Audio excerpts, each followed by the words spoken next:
વાળા ગુંડાઓની બીકમાં જીવો, સરકારી અનાજની દુકાનના જે માણસ બેઠો હોય એનાથી બીવો કે કંઈક કહીશ તો મને નહીં દે બીજી વાર, એનાથી બીવો, જમીનો પચાવી લેવા વાળાથી બીવો, મામલતદાર ઓફિસે બેઠેલા માણસોથી બીવો, તલાટી મંત્રીથી બીક લાગે છે, ગામમાં પેલી સરકારી એમ્બ્યુલન્સ વાળો આવે એની બીક લાગે. આટલું બધી બીકમાં જીવ્યા પછી ફાયદો શું થયો? શું ફાયદો થયો? અડધા ખરેખર મરી ગયા ને અડધા જીવતા મરેલા છે. તો બીકનો ફાયદો શું થયો? હું તો તમને તમારા છોકરા તરીકે એટલી હાથ જોડું છું કે હવે તો થોડુંક તો બોલો. આપણે ધીંગાણું નથી કરવું, કાંઈ યુદ્ધ લડવાય નથી જવાનું, કોઈને મારવાનું નથી. ખોટું થતું હોય એના બે શબ્દો તો બોલશો, બે નહીં બોલો. જો બોલતા થઈ જશે બધા તો ઘણી બધી સમસ્યાઓ ઓછી થઈ જાય.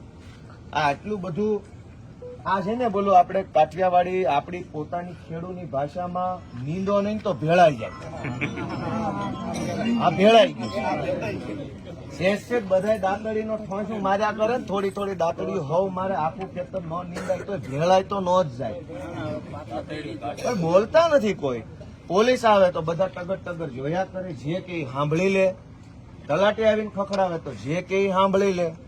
માથા ભારે માણસો તમને પકડાવે, જમીનો પડાવી લે, બેનો દીકરીઓને હેરાન કરે, ટપોરીઓ હોય આપણા ઘરમાં આવીને જેમ પાવે વર્તન કરી જાય, બધા સાંભળી લે છે. કેમ ભાઈ સાંભળી લ્યો છો? થોડું થોડું બોલો, અમે ટેકો કરશું, અમને કહેજો, પોગા એટલી રીતે અમે મદદરૂપ થાવ. પણ તમે બોલશો જ નહીં તો પોલીસ વાળાને શું કહેવાનું? આપણા ગામની પીડા આપણે જ ન બોલીએ તો કોને કહેવાનું? આ સુરતની અંદર એક દીકરીએ ગળા ફાંવ ખાઈ લેવો પડ્યો, પંખે લટકી. ખબર છે ને બધાને? લુખ્ખા ટપોરી થતું હોય એને હેરાન કરતા હતા કે તારે અહીંયા મળવા આવવું પડશે ને આમ કરવું પડશે ને તેમ કરવું પડશે. ન જાણે રામ જાણે હું હોય. પોલીસની બીક જો ગુંડાઓને હોત તો કોઈ ટપોરીની એવી હિંમત ન થાત કે કોઈની દીકરીની પાછળ પડે અને એને બ્લેકમેલ કરે. એવી ને એવી ઘટના આજથી 1 મહિના પહેલા વિસાવદરમાં બની. મને એની ખબર 2 દી પહેલા પડી. દીકરીના મા બાપે કીધું કે અમારી દીકરી આત્મહત્યા કરી લીધી છે, પોલીસ વાળા FIR નથી લખતા. એને મને કીધું ત્યારે મેં પૂછ્યું કેદી આ ઘટના બની? કે ઘટના મહિના પહેલા બની. 1 મહિના ધક્કા ખાઈ પોલીસ ફરિયાદ નથી લખતા. મેં કીધું કેમ આત્મહત્યા કરી? તે કે 3 છોકરા હેરાન કરતા હતા. હમણાં 2 ઘટના બની, એક સુરતમાં ને એક અહીંયા. 2 દીકરીઓએ આત્મહત્યા કરી લીધી. અહીંયા આપણા ગઢા 2 મા બાપની હત્યા થઈ ગઈ. ઓલકોર બ્રિજ તૂટ્યો, ત્યાં 20 જણા મરી ગયા. ચારે બાજુ મોતની દુકાન ખુલ્લી છે અને આપણે કઈ બોલતા જ નથી. ખબર નહીં કેમ આપણે એટલું બધું બંધ થઈ ગયા બોલતા. બાપ દાદાની જમીનનો ભાઈ ભાગ પડે અને એમાં એક શાહ ઓછો આવે તો 20 વર્ષ કોર્ટમાં કેસ લડીએ. એક શાહ જવા નથી દેવાનો, સહન ન થાય, કેનો વધારે લઈ ગયો. પછી આપણે ગુજરી જાય તો આપણા છોકરાને કેસ સોંપતા જાય. આ થપ્પો હાલે બાજતો રહી જાય. હગોભાઈ ને એક શાહ વધુ વહી જાય નથી સહન થતું. પણ આટલું બધું ખોટું થાય છે તો કરોડો લોકો સહન કરી જાય છે. કોઈ કાંઈ બોલતું નથી. બધાને જેમ હોય એમ હાલે છે. રોડ ખરાબ હોય તો હાલે છે, ગામમાં પાણી ભરાય તો હાલે છે, ગમે એવું 2 મોત માણા મરે તો હાલે છે, નકલી દૂધ વેચાય છે, ઝેરી દૂધ, નકલી નહીં ઝેર વાળું કે તો બધા પીવે છે ને લેર કરે છે. કોઈને એમ નથી લાગતું કે આટલું બધું ખોટું થાય છે. ગોપાલભાઈના ભાગનું ગોપાલ બોલશે ને મારા ભાગનું હું બોલું. ગોપાલના ભાગમાં આટલું આવશે તો ગોપાલ આટલું બોલશે. તમે આટલું નહીં બોલો? આટલું કેમ નહીં બોલો? અને કેમ નહીં બોલીને શું ફાયદો છે? તો આજે આ દુઃખદ ઘટનાના સંદર્ભમાં મારી તમને વિનંતી છે કે આ કોઈ પહેલી ઘટના નથી અને આ છેલ્લી નથી. આની પહેલા એટલી બધી વખત આપણી ઉપર જુલમ થયા. આ પેલા ગામમાં ચોર પકડાણા નથી, આ ખૂન કરીને વહી ગયા પકડાણા નથી. પ્રશ્ન એક નથી, તમામ ગુંડાઓ 2 નંબરિયાઓને પોલીસની કોઈ બીક રહી જ નથી. આખા ગુજરાતની આ હાલત છે. તમે જુઓ કે કેટલી જગ્યાએ આપણી યાર અન્યાય થાય. એક તો અનેક ઘટના એવી બને કે તમે તમારો ખેત પેદાશનો માલ વેચો અને માલ લઈને જ વહી જાય, પછી પૈસા આવે જ નહીં. આવું બને છે ઘણી વાર. પૈસા જ નથી, એને પોલીસની બીક નથી. કોક ક્યારેક નકલી બિયારણ ધાબડીને વયું જાય. હવે થાય કરી લેજો, હવે શું કરી લેવું? પ્રાર્થના થાય, પ્રાર્થના કોઈ સાંભળે એમ નથી. ક્યાંક આપણી દીકરીઓ પાછળ લફંગાઓ ફરતા હોય, બસ સ્ટેન્ડોમાં, સ્કૂલોમાં, કોલેજો પાસે, બસમાં અપડાઉન કરતા હોય ત્યાં ઘટના બહાર આવે પછી સમાજની શરમે આપણે જાતું કરી દેવું પડે છે, પણ પોલીસ લફંગા બે શબ્દો નથી કહીએ કે લફંગા પોલીસ થી બીતા નથી. આ વાત સાચી છે. અનેક એવી ઘટનાઓના અમે સાક્ષી છીએ કે મા બાપ એમ કે જે થયું થયું, અમારે કઈ કરવું નથી. બીક ગુંડાને લાગવી જોઈએ, એના બદલે દીકરીનો પરિવારને બીક લાગે. કઈ હદની સિસ્ટમ છે. ચોરો ચોરી કરીને વહી જાય છે, ખૂની ખૂન કરીને વહી જાય છે, બુટલેગરો દારૂ વેચીને વહી જાય છે.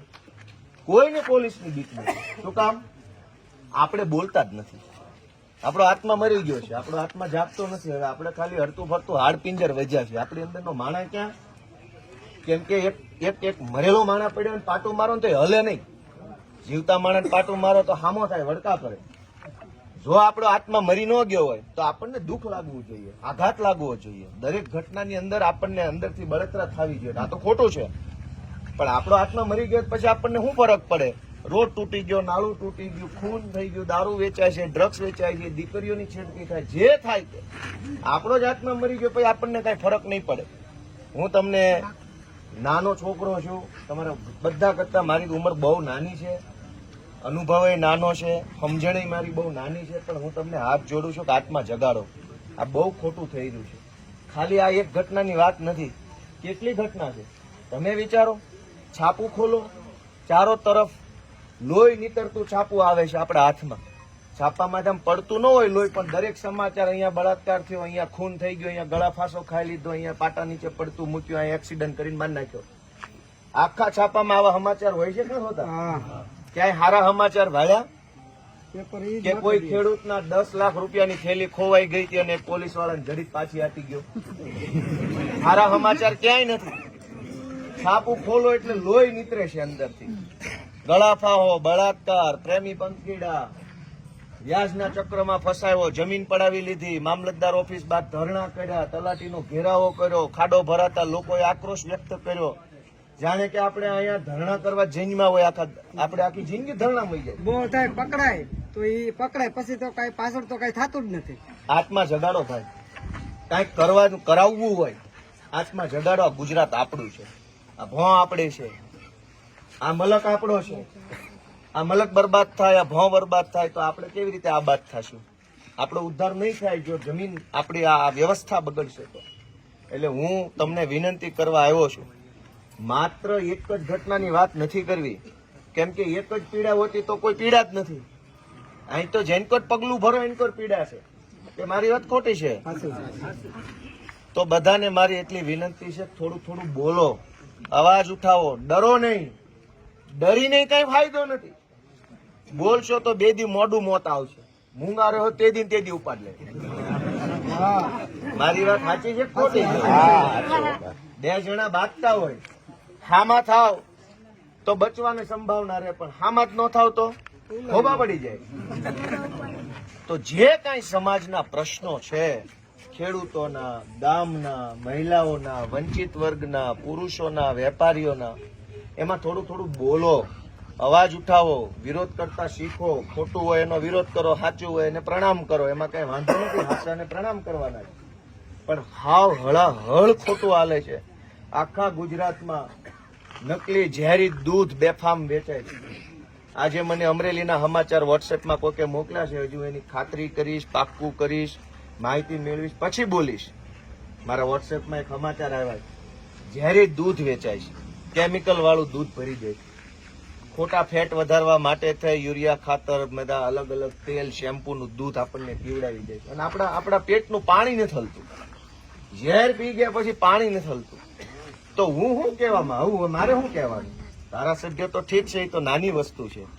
સમાજ મોટો છે, સમાજનું હિત થતું હોય, સમાજ યારે ખોટું થતું હોય તો બોલવાની જવાબદારી બધાની નથી?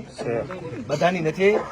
ધારાસભ્ય ઘડીક છે ને ઘડીક નથી. એ કઈ મોટી મોટી તકતી નથી કઈ કે આજીવન માથા પર પડી રહે. સમાજ છે એ મોટી તકતી છે, એ આજીવન અખંડ રહેવાનો. માણા મરી જાય પણ સમાજ ન મરે. સમાજ છે એ અનંત કાળો સુધી હાલશે. સમાજમાં આવું થાય. આજ કાઠિયાવાડના અનેક ગામડામાં બધી જ્ઞાતિના ભાભલા અને આપણે માયું રહેશે, એકલા રહેશે. શહેરમાં એને ફાવે નહીં. અમુક કિસ્સામાં શહેરમાં પોહાય એમ ન હોય. અમુક કિસ્સામાં શહેરમાં બીજી તકલીફ પડતી હોય, એકલા પડી જતા હોય. એટલે અહીંયા રે, હાથે રોટલા ઘડી ખાય, નાનું મોટું સીમ શેઠે ફરે, મંદિરે દેવ દર્શને જાય, કથા કીર્તન કરે, શાંતિ જીવે, એને હવે કોક મારી નાખે તો સલામતી ક્યાં? વિચારો બધા, ક્યાં સલામતી છે?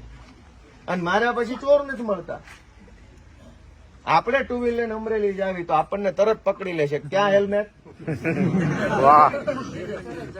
આપણી પાસે હેલ્મેટ ન હોય તો ગુનો છે, એની પાસે છરો હોય, કોશ હોય તો ગુનો નથી.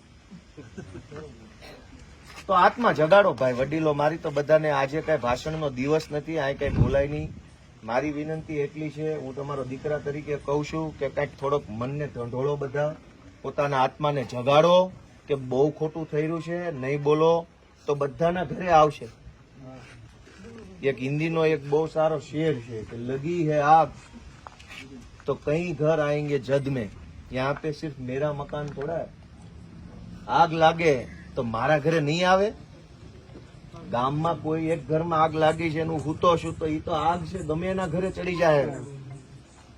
સમાજમાં કંઈક ખોટું થતું હોય, અન્યાય, અનીતિ, શોષણ, અત્યાચાર, આવું કઈ હોય તો જાગૃત બનવાનું, અવાજ ઉઠાવવાનો અને શોષણની સામે તાકાતથી બોલવાની જવાબદારી આપણા બધાની છે. આજે આપણે સાહેબની રજૂઆત કરી છે, તમે બધા સાંભળ્યું, ફિંગરપ્રિન્ટ થી લઈને ટેકનોલોજી. જો કે આ બધાની ટેવ પાછી એવી હોય કે છેતરી જાય, એટલે મારે એનું ધ્યાન દોરવું પડ્યું કે હું નહીં.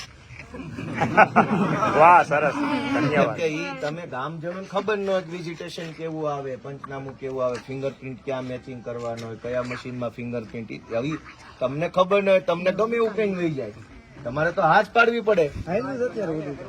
બરાબર, આપણે કીધું કે ભાઈ એમ નહીં, પકડાય પછી મેચિંગ નથી કરવાની. પહેલા તમારી પાસે સરકાર પાસે હજારો ફિંગરપ્રિન્ટ નો ડેટા હોય. અમારી જેવા આંદોલન કરતા હોય, વિરોધ પ્રદર્શન કરતા હોય, એફઆઈઆર થાય, કેસ કરે ને એમાં અમારી ફિંગરપ્રિન્ટ લઈ લે. એ ફિંગરપ્રિન્ટ ગાંધીનગરના એક ઓનલાઈન સર્વર ઉપર હોય. માની લો કે 10 લાખ ફિંગરપ્રિન્ટનો સરકાર પાસે ઓનલાઈન ડેટા હોય કોમ્પ્યુટરમાં. અહીંથી જે ફિંગરપ્રિન્ટ આવી એ ફિંગરપ્રિન્ટ મશીનમાં નાખે એટલે ઓલા 10 લાખ હારે મેચ કરે, જો મેચ થઈ જાય તો આરોપી પકડાઈ જાય. રાઈટ. કેમ કે અગાઉ જયારે લીધી હોય ત્યારે એનો ડેટા નાખ્યો હોય કે આનું નામ શું, આનું ગામ શું, આના શરીર ઉપર ઈજાના નિશાન છે, આની ટેવ શું, આની કુટેવ શું, આની પત્ની કઈ, ધંધો શું કરે છે, આના 4 ભાઈબંધ કયા છે, એ બધો ડેટા લખાતો હોય. મને જેટલી વાર એરેસ્ટ કરે એટલી વાર મારો એનો ડેટા લખે છે, 4 ભાઈબંધ કયા, બાપા કયા, બા કયા, ગામ કયું, નંબર કયો, બંધાણ શેનું છે, લુગડા કેવા પહેરો છો, પછી ફિંગરપ્રિન્ટ લે. હવે ક્યાંક મારી ફિંગરપ્રિન્ટ મેચ કરે ને 10 લાખના ડેટાબેઝમાં મેચ થઈ જાય એટલે ઓલી ડિટેલ મળી જાય કે ન મળી જાય? હવે પકડાય પછી ક્યાં મેચ કરવાની છે? પહેલા મેચ કરો તો ખબર પડે કે આ તમારી ડેટામાં જે ઓલા રમેશભાઈ ને હારે મેચ થઈ જાય, હાલો રમેશ ને ગોતવાનો રહ્યો, એમ લાઈન કરું ઊંધું હાલે છે. એટલે આવે પછી કરશું, પણ આવી ગયા પછી ક્યાં કઈ કરવાનું? વાહ, હા હાલે છે. આ તો ભલું થઈ ગયું અમારી માનું કે મને એટલો ભણાવ્યો એટલી ખબર પડે. ધન્યવાદ. નકર તો અમારે શું કરવાનું? જેવા માંગતા માંગતા આવે તો ડેટા દરેક એફઆઈઆર થાય, ઉભા ફિંગરપ્રિન્ટ લેવાય જાય. કોર્ટમાં ફિંગરપ્રિન્ટ આપ્યા વગર કોઈને લઈને, સાંભળો ઘડીક, ફિંગરપ્રિન્ટ લીધા વગર કોઈ આરોપીને કોર્ટમાં ન લઈ જાય. ગમે એવો કેસ હોય, બીડી પીવાનો હોય, દારૂ પીવાનો હોય, ફિંગરપ્રિન્ટ લેવી ફરજિયાત હોય. આખા ગુજરાતમાં જેટલી એફઆઈઆર થાય એ બધાના ફિંગરપ્રિન્ટ સરકારના ડેટામાં હોય. એ ડેટાની અંદર એવું લખેલું હોય કે દારૂ પીવાની ફિંગરપ્રિન્ટ તો કે આ 5 લાખ, એક્સિડન્ટની ફિંગરપ્રિન્ટ તો કે આ 3 લાખ, ઘરફોડ ચોરી કરવાની તો કે 8 લાખ. એ નોખું હોય એટલે દારૂ પીવાના ફિંગરપ્રિન્ટના ડેટામાં આ ફિંગરપ્રિન્ટ જ નાખવાની, કેમ કે તો મેચ જ ન થાય, એ તો દારૂડિયામાં પકડેલા. તમારે ચોરના ડેટામાં ફિંગરપ્રિન્ટ નાખે, ભાગમાં હોય તો ભેગું થઈ જાય, ન હોય તો એક નવી ફિંગરપ્રિન્ટ આવે. હવે આ બહુ કાયદાનું ટેકનિકલ જ્ઞાન છે, એ કોઈ પ્રશ્ન નથી, પણ મારી તમને બધાને 2 હાથ જોડીને પાછી વિનંતી છે કે ભાઈઓ તમારો આત્મા જગાડો, મનને પૂછો કે આ બધું વ્યાજબી છે કે ગેરવ્યાજબી છે. બધાય આપણી લાચારીનો ફાયદો ઉઠાવે છે, આપણે સહન કરી લેવી છે ને એનો ફાયદો બધા લઈ જાય છે અને છેલ્લે આપણે ભોગવવું પડે. પણ આવું કેટલો સમય હાલશે અને આવું હું કામ હાલવા દેવું? હગાભાઈને એક સાહ વધુ નથી જવા દેતા આપણે, બાકી બધો અન્યાય ચાલી જાય છે. તો વિચારો, એવી મારી બધાને વિનંતી છે. મારે કાંઈ બોલવામાં ભૂલ થઈ હોય તો મને માફ કરજો, હું નાનો માણસ છું. પણ મેં મારી લાગણી વ્યક્ત કરી ગામડાના છોકરા તરીકે, કેમ કે હું ગામડાનો માણસ છું. અહીં મારું ટીંડી ગામ છે, ઉમરાળા તાલુકા. તો ગામડાના માણસને આપણી એક લાગણી ગામડા હારે જોડાણેલી હોય, આપણા પોતાના વતન સાથે. હવે આપણે અહીં બીજી 100 ઉપાધિ છે ગામમાં. વેપાર ધંધા નથી, છોકરાને ભણાવવાની વ્યવસ્થા નથી, રોજગાર નથી. એ બધી ઉપાધિ વચ્ચે જીવવી છે તોય તે જે હોય એવું. એમાં નવી ઉપાધિ આવી ગઈ, ગમે ત્યારે ગમે ગામમાં ખૂન ચોરી થઈ જાય તો જવાનું ક્યાં? શહેરમાં જઈએ કે મતા એ વૈયા ગયા, હવે આપણે તો જવું ક્યાં? તો બધા પોતાના મનને ઢંઢોળો, આત્માને પૂછો કે આ બધું યોગ્ય છે કે અયોગ્ય છે. સમાજની શક્તિ બહુ મોટી શક્તિ હોય છે. સમાજની શક્તિ જાગે તો બધી જ તે ખોટી વ્યવસ્થાઓ દૂર થઈ જતી હોય છે. એટલે આપણે ભગવાનને પ્રાર્થના કરીએ કે આપણને બધાને ભગવાન બળ આપે, આપણું મન જાગૃત થાય, આપણે વિચારતા થઈએ, આપણી સાથે અન્યાય થતો હોય તે આપણે બોલતા થઈએ, અવાજ ઉઠાવતા થઈએ. ભલે હું એકલો હોઉં, કોઈની વાટે રહેવાની જરૂર નથી કે બધા આવે પછી હું બોલીશ. બધા આવે તો આપણે એકલા બોલવાનું. હું એટલા વર્ષો સુધી એકલો જ બોલતો હતો ને, આ તો હવે ટોળું થઈ ગયું મહિનાથી. આટલા વર્ષ હું એકલો બોલ્યો, કોઈ અમારી પાસે ટોળું નહોતું. અમને મારી મારીને ભૂકા કાઢી નાખ્યા અમારા પોલીસ વાળાએ. જેને તે એફઆઈઆર માં લઈ જઈને ભણારી નાખતા. તો અમે કઈ એવું નથી વિચાર્યું બધા આવે તો જ બોલું. બોલો, ઈશ્વર સાંભળે છે. ગુજરાતના કોઈ છેડે કોઈ માણસ તમારી વાત સાંભળતો હોય, 2 જણા કાયમ સાંભળતા હોય. એક જનતામાંથી કોઈક માણસ ને એક ઉપર વાળો. તમારી નિયત સાચી હોય, તમે સાચા હો તો બોલો. બોલશો તો એનો ભાર પડશે અને બધું આ ખોટું થયેલું છે ઓછું થશે. આ દુઃખના પ્રસંગમાં હું શ્રદ્ધાંજલિ પાઠવું છું આપણા દાદા અને બાને. ભગવાનને પ્રાર્થના કરી એમના આત્માને શાંતિ આપે અને આશા એવી રાખીએ કે 2-4 દિવસની અંદર જ તે કંઈક પગેરવાનું મળી જાય. જે કંઈ પણ ખૂની માણસો, ચોર માણસો છે એ પકડાઈ જાય અને એની તપાસ પૂરી થવી જોઈએ કે આ ખૂની માણસ છે એની પાછળ કોણ છે. કાંઈ હાવ એકલો માણસ આવડી હિંમત ન કરે તો એને કાં કોઈક પોલીસ વાળાનો ટેકો હોય, કાં કોઈક માથાભારે માણસનો ટેકો હોય, કાં એને કોઈ રાજકીય માણસનો, તો એ તો પકડાય પછી ખબર પડે કોણ છે ને એની પાસે કેવા માણસ. એ બધી તપાસ થાય, એની કાળજી રાખવાની છે.